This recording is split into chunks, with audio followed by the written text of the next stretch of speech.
About 27 万 Rohingya Muslims have sought shelter in Bangladesh since violence erupted in Myanmar 2 weeks ago, the UN says. A spokeswoman said the jump up from 16,400 on Thursday was because new pockets of people had been found.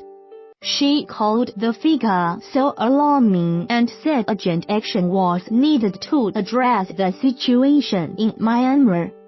Those fleeing say Myanmar's military are burning their villages and attacking them. The violence began on 22 August when Rohingya militants attacked police posts in Myanmar's northern Rakhine state. Rohingya residents, a stateless mostly Muslim minority in a Buddhist majority nation, say the military and Rakhine Buddhists responded with a brutal campaign against them. Myanmar rejects this, saying its military is fighting against Rohingya militants. For 2 weeks, Rohingya families have been streaming north across the Bangladesh border. Vivian Tan, a spokeswoman for the UN refugee agency UNHCR, said the latest surge in numbers does not necessarily reflect fresh arrivals within the past 24 hours, but that we have identified more people in different areas that we were not aware of before. Existing refugee camps are full and people who had crossed the border were setting up shelters on the roads or whatever empty space they could find, she said.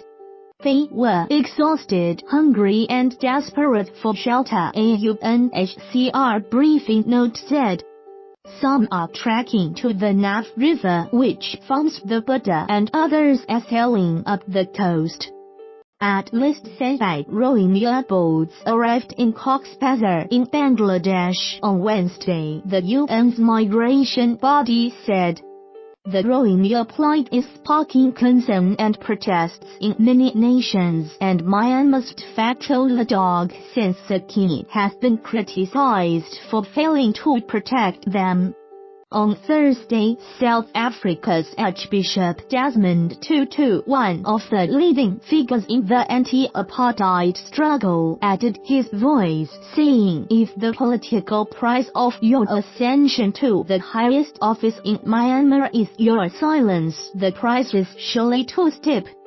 He urged Ms. Sakini, a Nobel Peace Laureate who spent years under house arrest for her pro-democracy activism, to speak out for justice, human rights, and the unity of your people.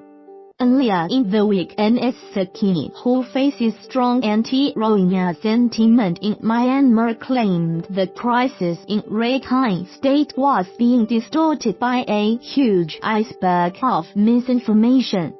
She subsequently said that Myanmar had to take care of everybody who is in our country, whether or not they are our citizens, and said Myanmar would try our best despite inadequate resources.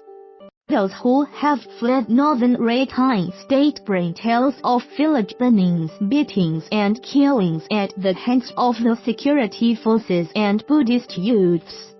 Ms. Sakini's government says it is the Rohingya militants and the Muslim villages themselves who are burning their own homes and attacking non-Muslims.